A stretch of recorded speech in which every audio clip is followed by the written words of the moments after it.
네, 네, 웨스트민스터 신앙고백서 이제 29장이니까 교회론도 끝이 나갑니다. 네, 그 다음에 이제 교회 30장까지 하고요. 31장까지가 교회론이네요. 그리고 32장, 33장은 종말론입니다. 이제 29장이 성찬에 대해서는 2주로 나눠서 좀 두 파트로 나눠서 이렇게 알아가 볼까 합니다. 사실 뭐 좀 그렇게 어려운 내용들은 아닌데 이게 아마 좀 한 번에 하면 되게 좀 머리가 복잡할 수 있는 부분들이 좀 있어가지고요. 아무래도 좀 굳이 그렇게 하기보다는 한 주 한 주 나눠서 조금 알아가는 게 좋지 않겠나라는 생각이 듭니다. 27장부터 지금 저희가 성도의 뭐 교제라던가 이런 성찬, 성례, 뭐 이런 또 주의 만찬, 뭐 또 세례 이런 것들을 알아가고 있는데요.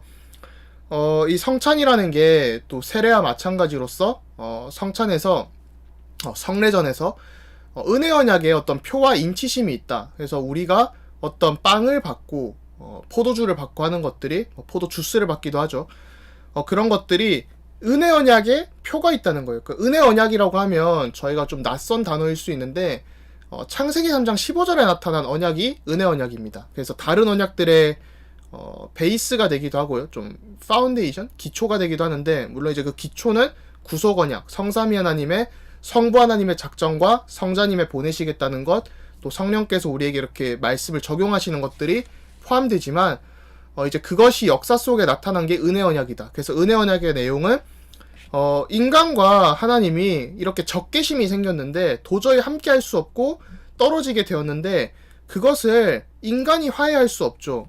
창세기 3장에 저희가 좀 놓치는 부분들 중 하나가 창세기 3장 이제 15절 이후에 뭐 한 20절, 24절 뭐 이런 식으로 쭉 가게 되면 생명나무와 에덴에 도저히 이제 접근을 할 수 없도록 불칼을 두시고 그룹들 이제 천사들을 두셔서 이제 지키시는 것을 볼 수 있습니다. 또 불칼들이 돌고요. 이제 그런 것들이 우리의 노력이나 지식, 힘으로는 더 이상은 어떤 진리에 접근하고 생명에 접근할 수 없다라는 것을 말씀하기도 하고 또 그만큼 구원받는 일이 쉽지 않다. 이런 얘기를 하기 때문에 하나님께서 우리에게 메시아를 보내셔서 그리스도를 보내셔서 우리의 끊어진 관계를 회복시키시고 우리의 잃어버린 어떤 본질들, 언약, 말씀을 회복시킬 것이다.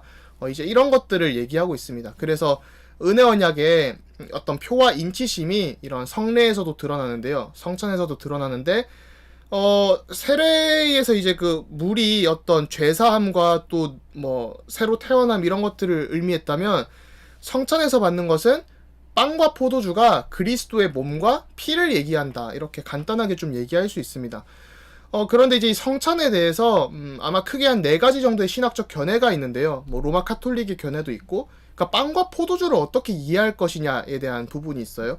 이제 그걸 좀 알아보게 될 것이고요.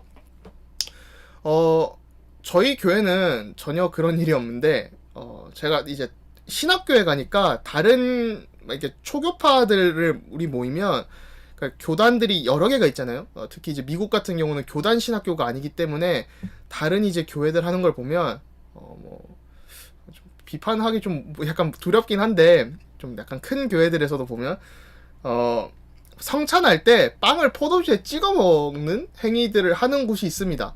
로마 카톨릭도 하고 있고요. 요즘은 하는지 모르겠는데 이게 좀 견해가 다양하더라고요.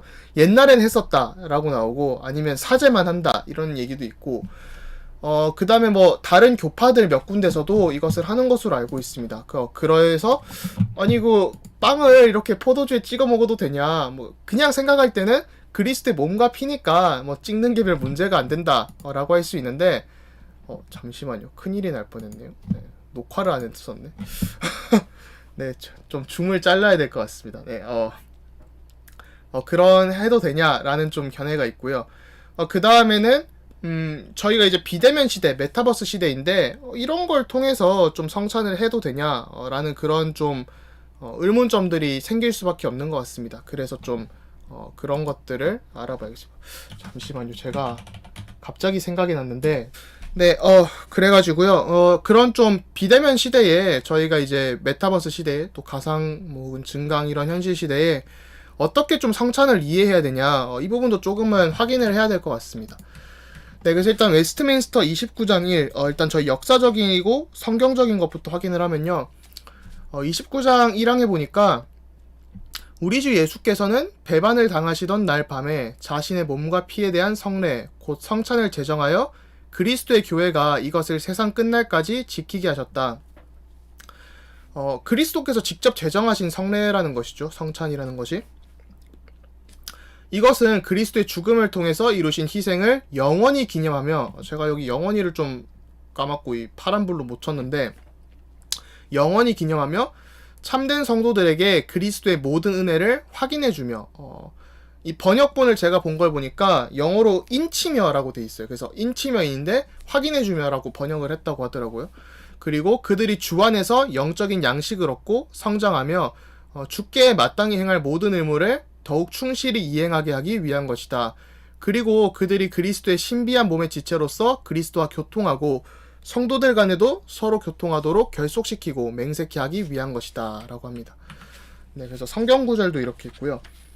여기 보시면 이 영원히 기념하며라는 것이 저희가 이제 나중에도 나올 거지만 여러 가지 견해 중에 기념설이라고 있어요. 근데 이게 기념이 무슨 장례식 온 것 같잖아요. 그런 게 아니라 이게 정말 우리가 축복하고 좀 되게 기뻐해야 되는 것이기 때문에 그냥 뭐 기억하고 어떤 그냥 뭐 장례식적인 이런 수준이 아니라는 겁니다. 일단 성찬을 제정하신 분은 그리스도시고요. 저희가 다시 오실 때까지 당연히 지켜야 할 것들이고, 성찬의 의미는 이게 뭐 영어 단어로는 여러 가지가 있어요. 뭐 커뮤니언은 가끔 쓰기도 하고 교제, 그다음 그것도 뭐 더불어 먹는 뜻이 있죠. 그다음에 유카리스트라는 단어를 쓰기도 하고 롤 서퍼 이렇게 해서 뭐 성찬, 뭐 주의 교제 뭐 이런 얘기들을 쓰는데, 주의 만찬 이런 경우를 쓰죠.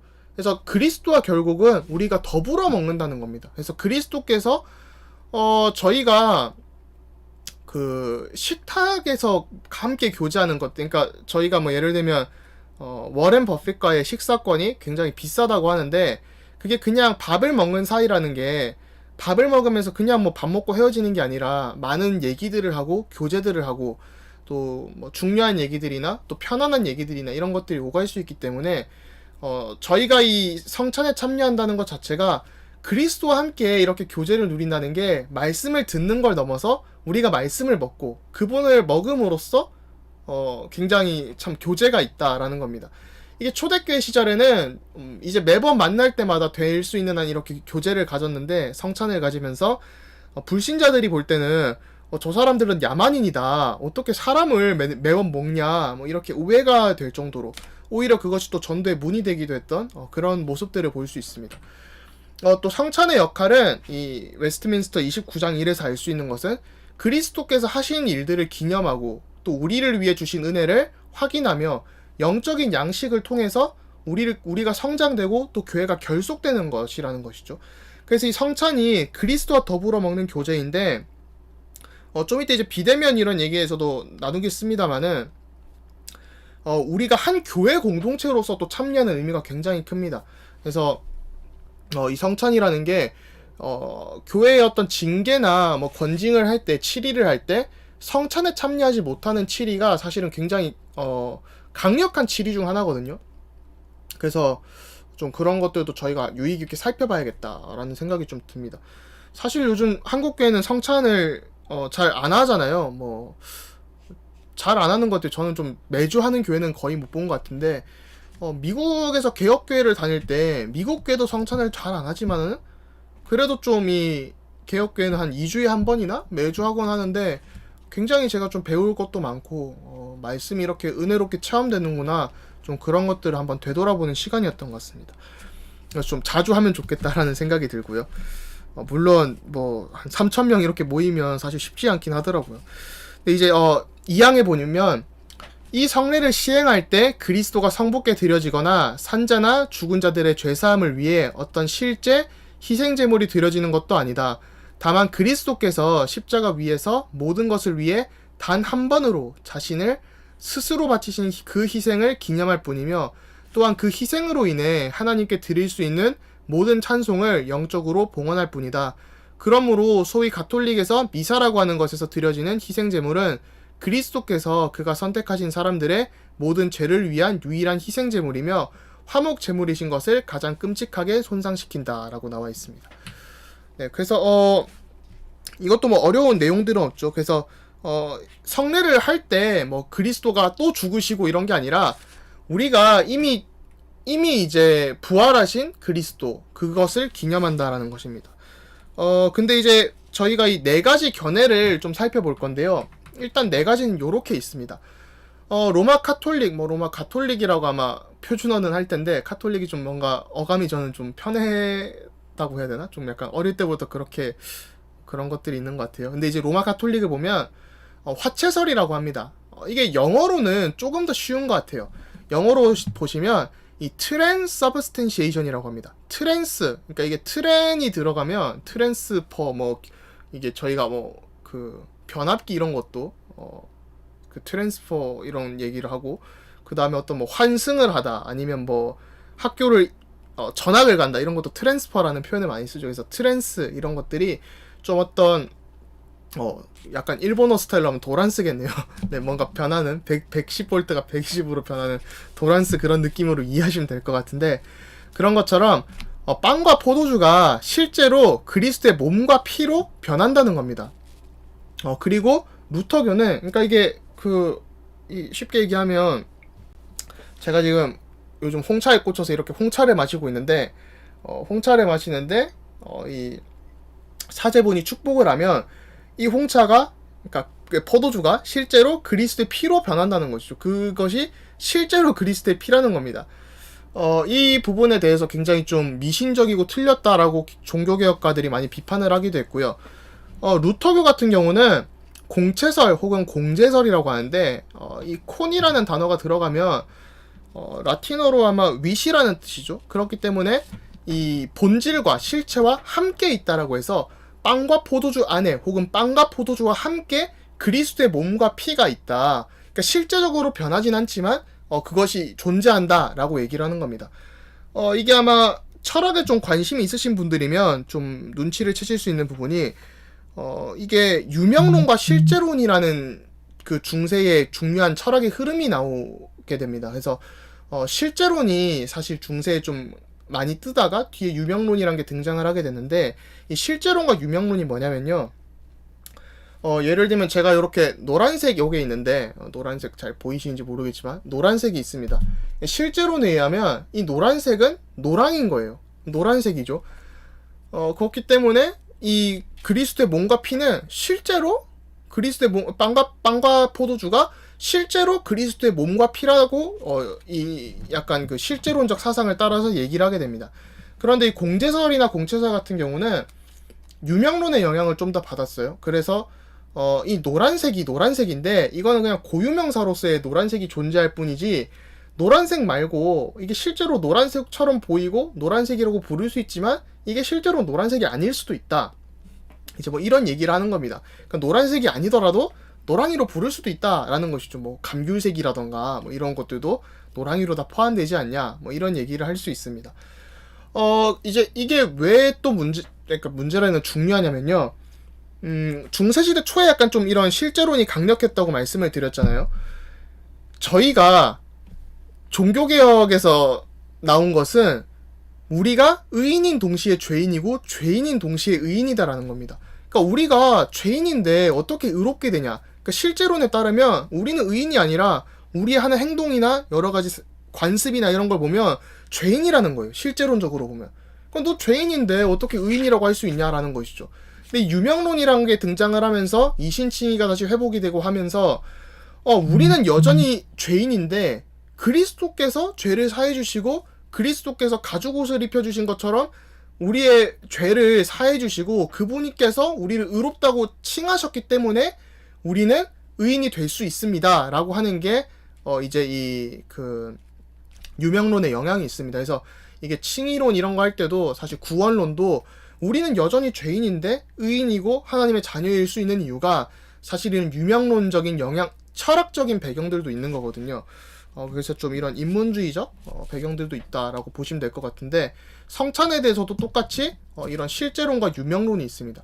그래서 뭐 빵이 실제로 변한다, 포도주가 실제로 변한다도 있고, 이게 마셔보니까 이게 어떻게 홍차 맛이지, 어떻게 그리스도의 피로 변하냐라고 했을 때, 그게 그 그리스도의 몸과 피가 그거랑 함께 있기 때문에 너는 그냥 먹어도 그게 맛이 이렇게 느껴지는 때는 그냥 빵과 포도주인데, 그게 그리스도의 몸과 피가 함께 있는 거다. 이렇게 얘기를 하는 게 이제 루터교의 사상이라고 볼 수 있습니다.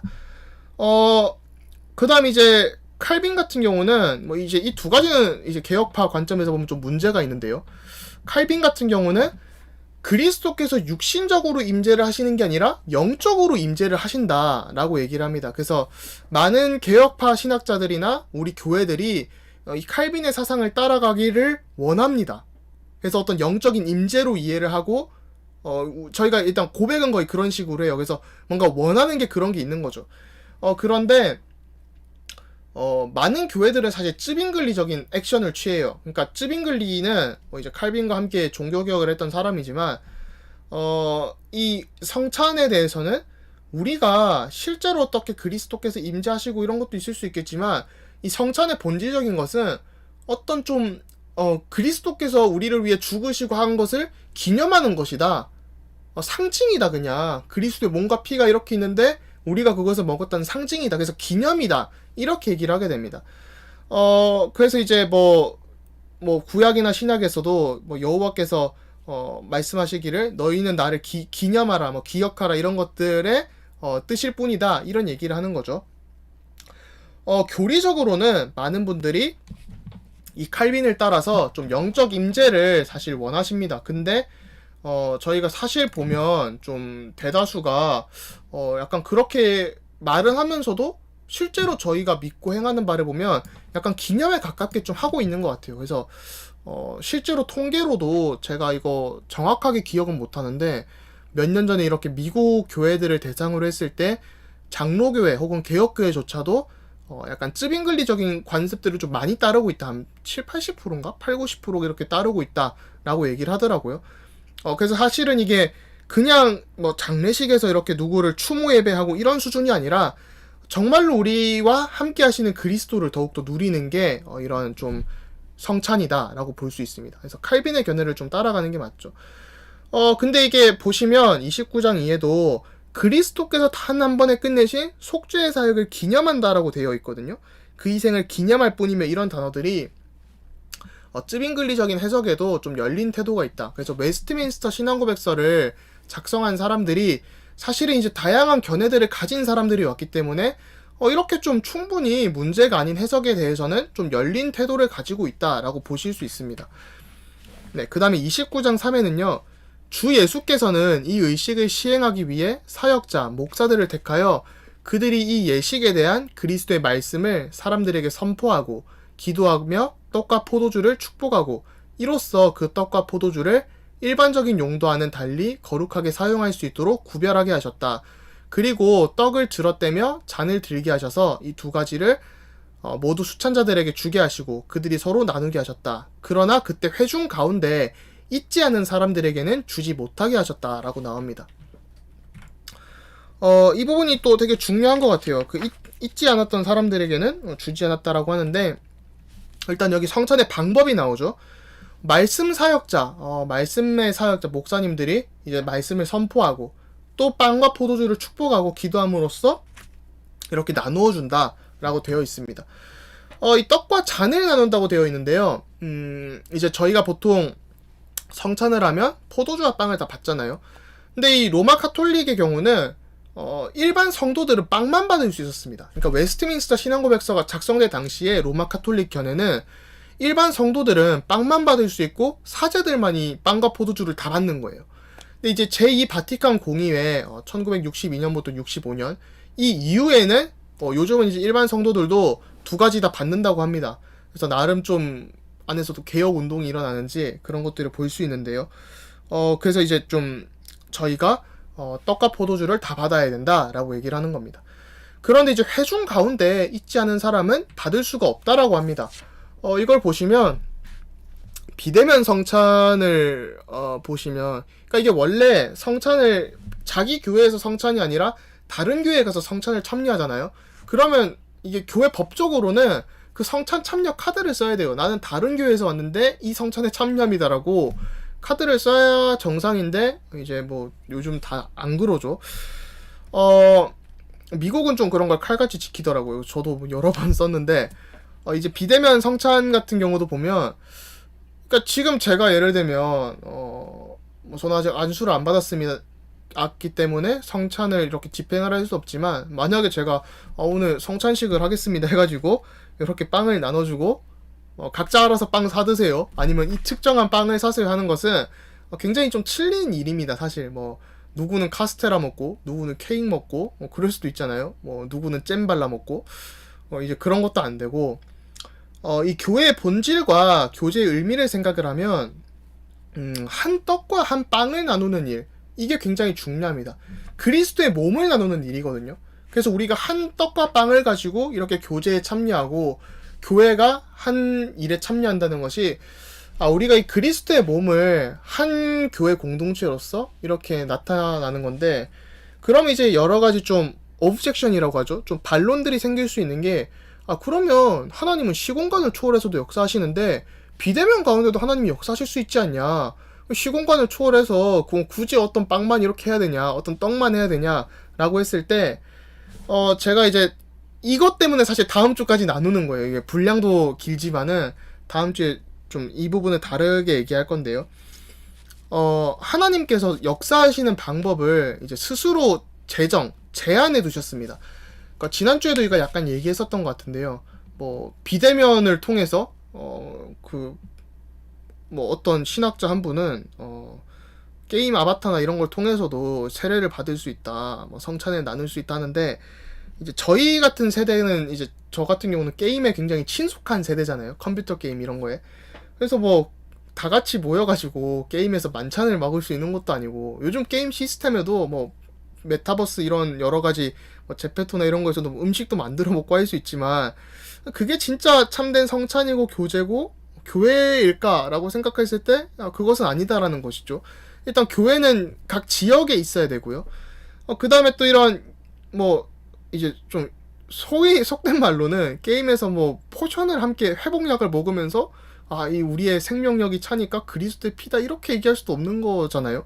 좀 그런 여러 가지 좀 아이러니한 부분들이, 저는 일단 약간 저희 세대가 볼 때도 비대면과 친숙한데도 좀 아닌 부분들이 있다라고 일단 생각이 들고요.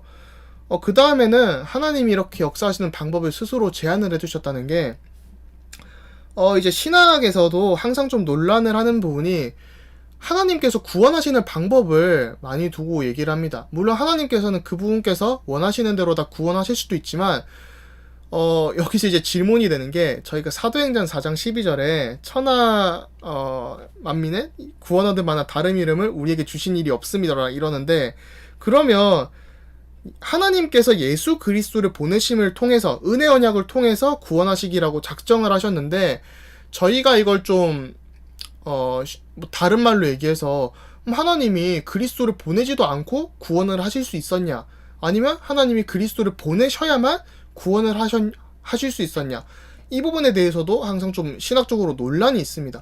그런 것처럼 하나님께서 다양한 방법들, 그냥 갑자기 너 오늘 구원이야 이렇게 하실 수도 있는데, 굳이 하나님의 독생자 예수 그리스도를 보내셔서 십자가에 죽으시고 부활하심으로 우리에게 구원을 주신 것처럼, 하나님께서 스스로 역사하시는 방법들을 제안해 두시고 또 제정을 해 두셨는데, 그것을 어떤 상황이나 시대, 문화 때문에 바꿀 수는 없다라는 것이죠. 오히려 비대면 때문에 우리가 이게 더욱더 교회가 모여서 성찬을 해야겠구나, 그런 것들이 회복돼야 되는 것이지, 이거 뭐 해도 되고 안 해도 되고 이런 문제가 아닙니다. 저희가 그 도덕 얘기할 때 해도 되고 안 해도 되는 일들, 뭐 아디아포라 이런 얘기들을 나눴었는데, 이 교리에 관해서는 이거는 해도 되고 안 해도 되고 이런 부분이 아니라 이렇게 해라고 제정을 해두신 거예요. 그렇기 때문에 이렇게 해야 되는 것이죠.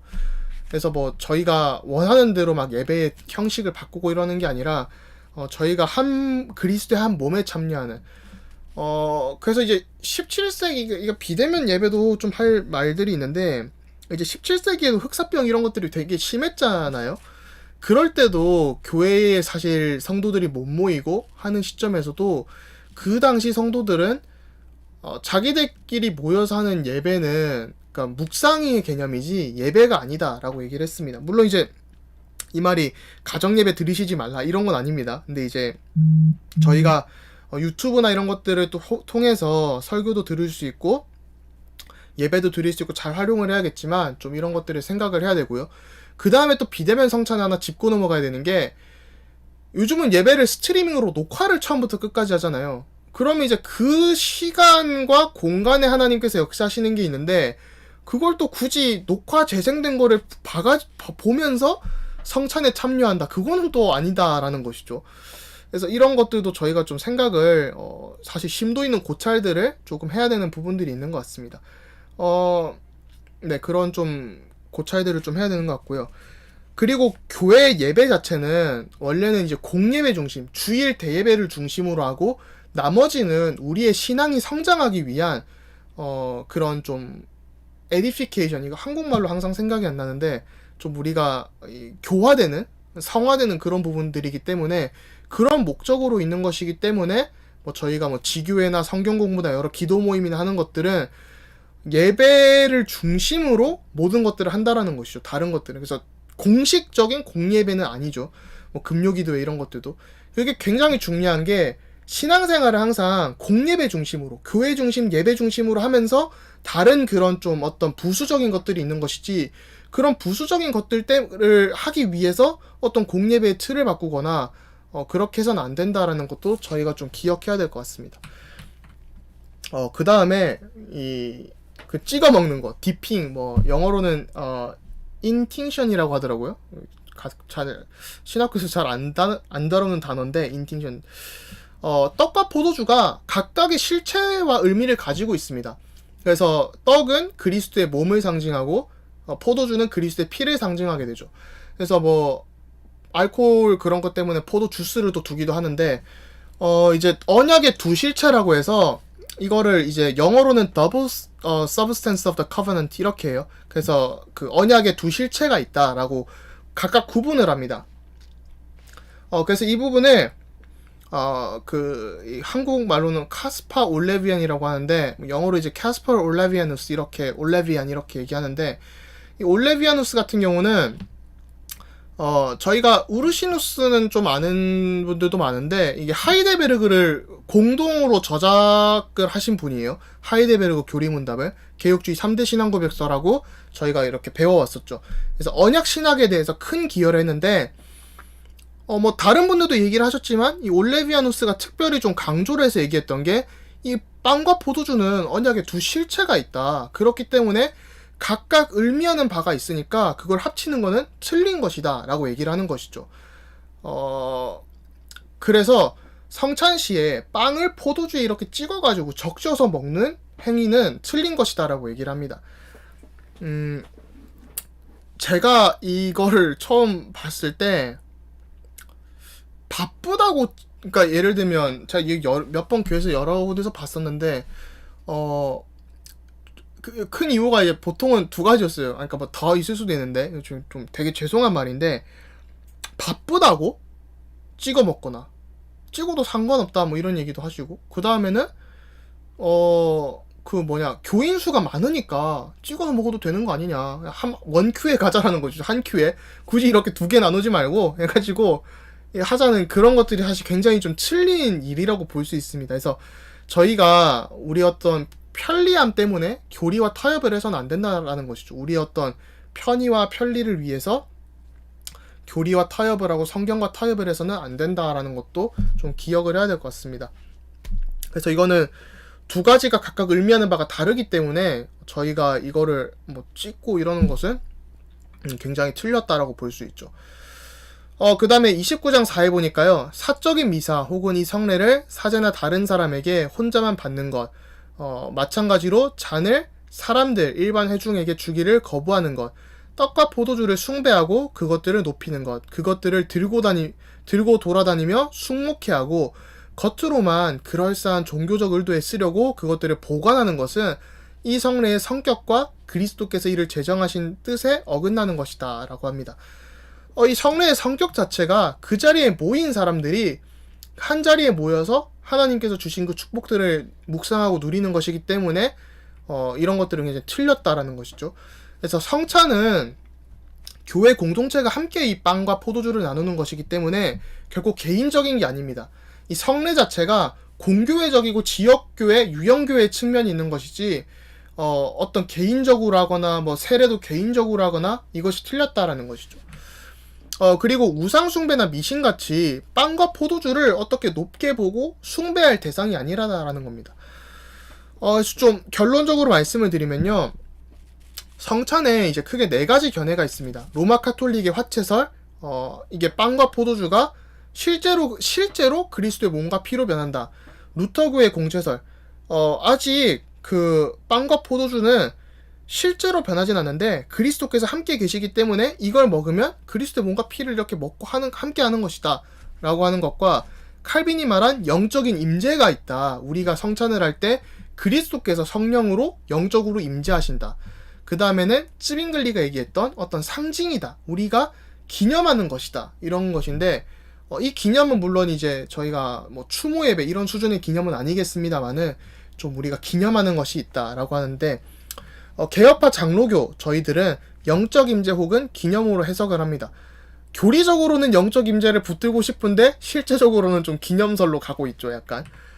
그 다음에는 이 그리스도의 한 몸에 참여하는 은혜가 있다. 그래서 우리가 이 성찬을 함으로써 우리 교회가 또 결속이 되고 그리스도께 결속이 되고 서로 이렇게 한 빵을 먹는 교제의 시간을 가지는 그런 은혜가 있다라고 볼 수 있습니다. 네, 또 예수님께서 제정하신 방법으로 예수님의 몸에 참여하고 영적인 유익을 누리는 성찬이죠. 그렇기 때문에 좀 비대면으로 하는 거나 우리 임의로 뭐 어떻게 한다는 그런 것들은 굉장히 좀 올바르지 않다라고 얘기할 수 있고, 또 예수님께서 제정하신 방법이 빵과 포도주를 따로 나누어 주셨는데 그거를 굳이 우리가 뭐 편리하다 아니면 뭐 찍어도 되지 않냐, 뭐 몸과 피는 하나다 이러면서, 그건 아니다라는 것이죠. 그래서 그리스도께서 십자가에서 돌아가시고 창에 찔리심으로 피도 쏟으시고 그런 여러 가지 의미들이 있는데 좀 그런 것들을 저희가 더 회복을 해야 되지 않나 라는 생각이 듭니다. 네, 그래서 일단은 29장이 8항까지 있는데요. 오늘 이제 4항까지 봤고, 이 4항은까지는 로마 카톨릭에 대해서 좀 이 얘기를 하는데, 이제 5항부터 8항까지는 좀 이제 이 앞에 거랑 똑같이 계속 설명이 돼요. 근데 이제 다음 주에는 루터교 이런 걸 좀 약간 얘기를 하면서 하나님께서 이렇게 역사하시는 방편들에 대해서 조금 더 깊게 한번 다루어 보지 않을까 싶습니다. 네, 그래서 조금 이제 오늘은 좀 신학적인 내용들이 많았네요. 그래서 조금 약간 힘드시지 않았을까 약간 그런 느낌이 드는데요. 또 유튜브로 들으시는 분들은 이게 중간에 제가 녹화를 까먹어서 아마 오늘 좀 음질이 안 좋지 않을까라는 것 때문에 약간 사죄의 말씀을 드립니다. 네, 그러면 네, 다음 주에 뵙도록 하겠습니다. 감사합니다. 네, 제가